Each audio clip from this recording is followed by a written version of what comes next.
علم کی دنیا میں، تحقیق کی دنیا میں تعصبات نہیں کام آیا کرتے مولانا. یہ علم کی دنیا ہے، یہاں پرکھا جاتا ہے، یہاں بار بار بات ہوتی ہے، اور آخر پہ پہنچ کے بڑی خوبصورت بات، بہت خوبصورت بات حضرت مولانا محمد تقی صاحب عثمانی اللہ تعالی سلامت رکھے انہوں نے فرمائی. مولانا مودودی نے کتاب لکھی تھی خلافت و ملوکیت.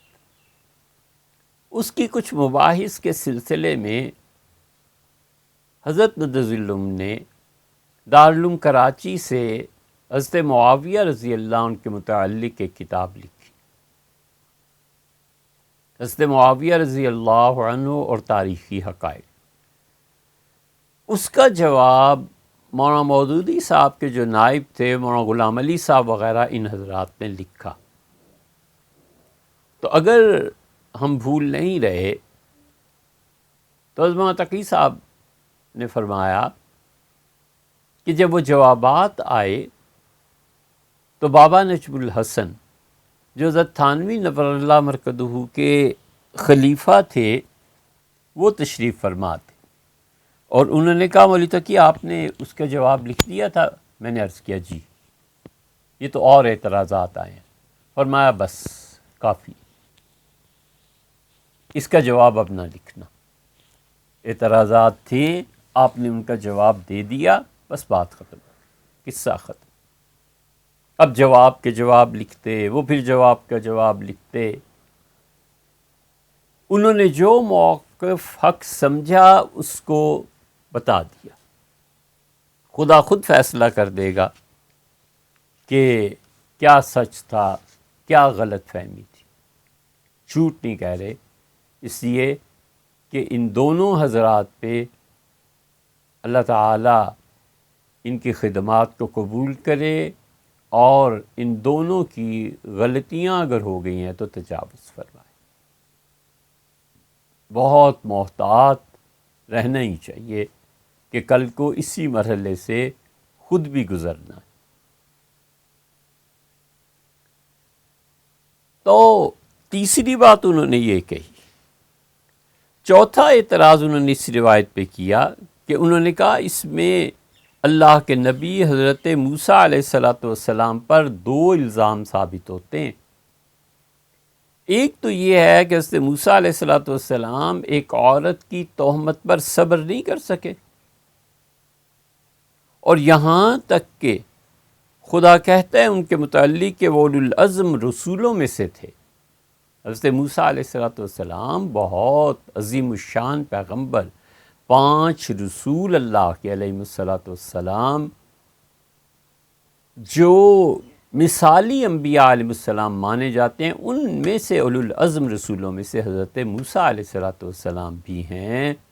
اتنا اولو العزم پیغمبر جس نے اپنی قوم کی بے شمار تکالیف پہ اور اپنے دشمنوں کی بے پناہ تکالیف دینے پہ صبر کیا، ایک عورت کی تہمت پہ صبر نہیں کر سکے اور لوگوں کے لیے بد دعا کر دی اور زمین میں دھس گئے لوگ. اور انہوں نے بخاری کی روایت کا حوالہ دیا ہے. ان کا بخاری میں آیا کہ رحم اللہ موسیٰ، حضرت موسیٰ علیہ السلام پہ اللہ تعالی مہربانی کرے، فقد اوذی باکثر من ھذا. ایک واقعہ حضور اقدس صلی اللہ علیہ وسلم بیان فرمایا.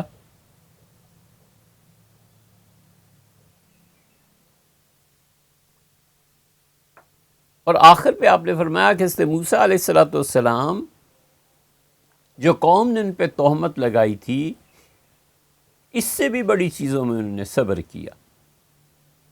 اور اپنے متعلق رسول اللہ صلی اللہ علیہ وسلم، لوگوں نے مجھے یہ بات کر کے تکلیف پہنچائی اور موسیٰ علیہ السلام پہ اللہ مہربانی فرمائے، انہوں نے مجھ سے زیادہ تکالیف دیکھی تھی لیکن صبر کرتے رہے. ان کا پہلا اشکال تو اس پہ یہ وارد ہوتا ہے. دوسرا کہ وہ کہتے ہیں بعض روایات میں یہ آیا ہے کہ ما افضک یا موسیٰ، حضرت موسیٰ علیہ السلام کو اللہ نے کہا مقسا قلبک یا موسیٰ، موسیٰ تمہارا دل کتنا سخت ہے.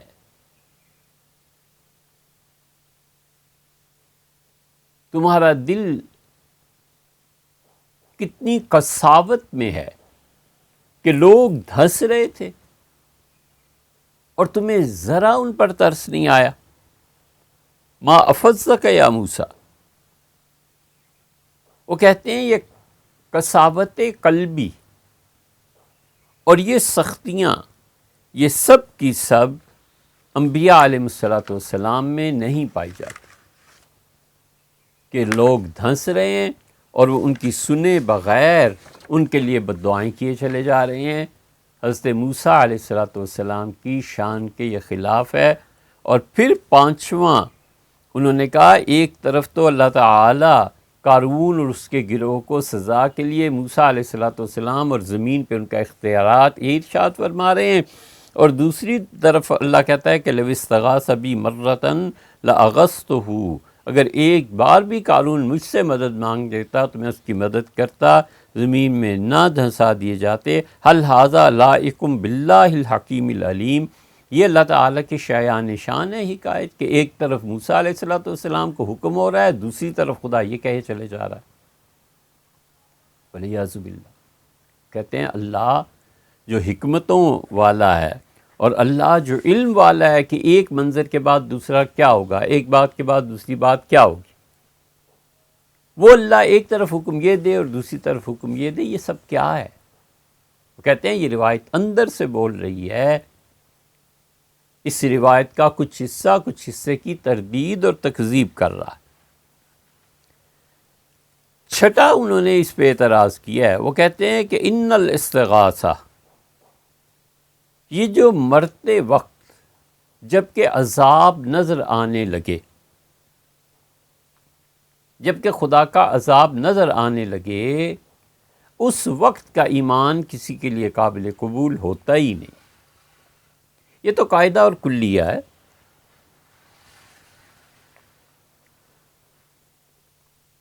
یہ سب باتیں آخرت کا در کھلنے سے پہلے کی ہیں. آخرت کا در کھلا اور عذاب اور جہنم نظر آنا شروع ہوئے، اور اب کوئی آدمی کہتا ہے کہ میں ایمان لایا تو اس کا ایمان اہل سنہ کے نزدیک قابل قبول نہیں ہے. یہ مسئلہ ہے یا نہیں؟ علم کلام اور عقیدے کی کتابوں میں یہ مسئلہ صراحتاً لکھا ہے. حتیٰ کہ انہوں نے لکھا ہے کہ اس وقت کا ایمان تو درکنار، کفر بھی قبول نہیں. مسلمان آدمی تھا، اپنے اعمال کی پاداش میں جہنم دکھائی گئی اور وہ اللہ کا انکار والعیاذ باللہ کفر بکنے لگا. کوئی اس کفر کا اعتبار نہیں. ہم اس کا جنازہ بھی پڑھیں گے، اسے دفن بھی کریں گے، اور ہم یہ کہیں گے کہ بیچارے پہ موت کی سختیاں تھیں جو اس زبان پہ اس کی وجہ سے کہہ گیا، یا یہ کہ اسے عاقبت کا انجام جہنم نظر آیا، اس سے کچھ بھی ہو وہ مومن ہے. یہ بڑی مضبوط گرفت ہے کہ وہ کہتے ہیں کہ یہ روایت خود قرآن کے خلاف ہے کہ ایسے مواقع پہ جب کہ فرعون باہر سمندر میں غرق ہو رہا تھا، اللہ نے فرمایا الآن، ہاں اب ایمان لا رہے ہو، وقد عصیت قبل، اور تو اس سے پہلے میری نافرمانی کرتا رہا ہے، وکنت من المفسدین، اور تو زمین میں فساد مچانے والوں میں سے تھا. قرآن کہتا ہے تین باتیں اس نے جب کہا نا میں ایمان لایا، اللہ تعالیٰ نے فرمایا اب اللہ عز و جل کا وہ پاک ذات ہے، شہنشاہ ہے، مالک الملک ہے، اس کا ایک حرف بھی کہہ دینا، کوئی چیز اس قابل نہیں ہے کہ ہم اس کی شان کی تعریف بیان کریں اور اس کی شہنشاہیت کا کوئی بیان کرے. کہاں سے الفاظ لائے؟ اس کا ایک حرف کہہ دینا بھی بس ہے. دوسرا جواب اس کے ایمان کے لانے پر کہا اور فرمایا عصیت، تو اس سے پہلے ہمارا نافرمان رہا ہے، اب جہنم دیکھ کے ایمان یاد آ رہا ہے، مراد یہ ہے. اور تیسرا جملہ فرمایا کنت من المفسدین، تو اس زمین پہ فسادیوں میں سے تھا، تو نے فساد فی الارض برپا کر رکھا تھا، تو نے تو فساد فی الارض برپا کر رکھا تھا. یہ گرفت کی ہے انہوں نے کہا اگر موت کے وقت کا ایمان قابل قبول ہوتا تو فرعون کو تو بچا لینا چاہیے تھا. جبریل امین نے مٹی ٹھونسی تو جبریل امین کو نہیں معلوم تھا کہ وہ ایمان کا اقرار کر رہا ہے اور اللہ یہ کہہ رہا ہے؟ اللہ اپنے فرشتوں کے ذریعے ہی کچھ فرمایا ہوگا نا۔ یہ انہوں نے اس پہ اعتراضات کیے۔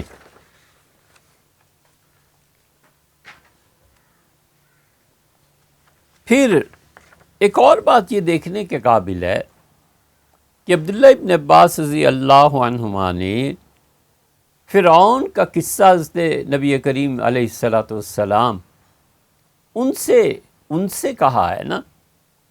اس حدیث کو شیخ البانی نے بھی صحیح قرار دیا ہے، اس لیے جو ہر حدیث پہ البانی نے کیا حکم لگایا، البانی نے کیا حکم لگایا، ٹھنڈے دل سے غور کرنا چاہیے کہ البانی بنی اسرائیل کی ان روایات کو بھی صحیح کہہ رہے ہیں۔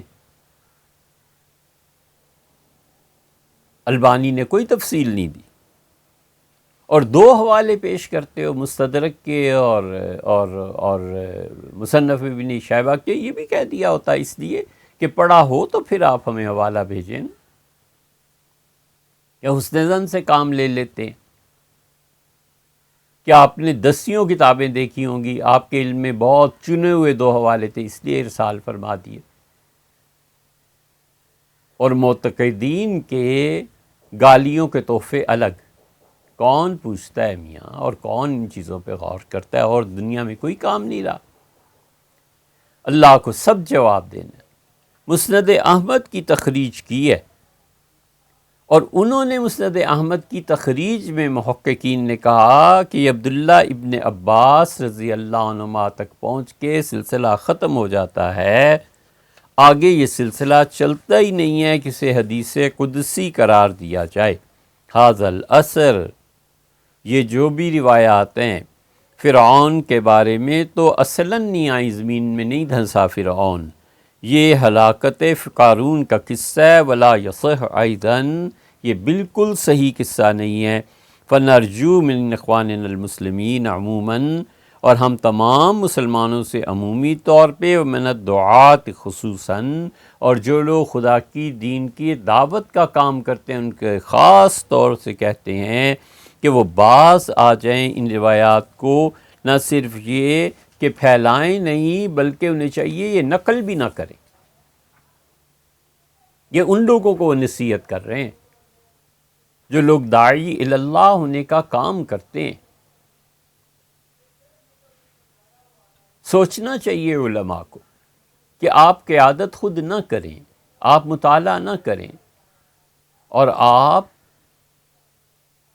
اپنی دیگر مصروفیات تک ترک کر کے تحقیق نہ کریں، اور ممبر کو اور مجلس واعظ کے میر کو ان پڑھ لوگوں کے سپرد کر دیں گے، تو حضرت پھر حال یہ ہوگا۔ نہ کرے، کبھی بھی بغیر تحقیق کے روایات بیان نہ کرے۔ حضرت رسالت مآب صلی اللہ علیہ وسلم پہ جھوٹ بولنا، تہمت لگانا، وہ کس قدر خطرناک چیز ہے، یہ بھی آ جائے گا۔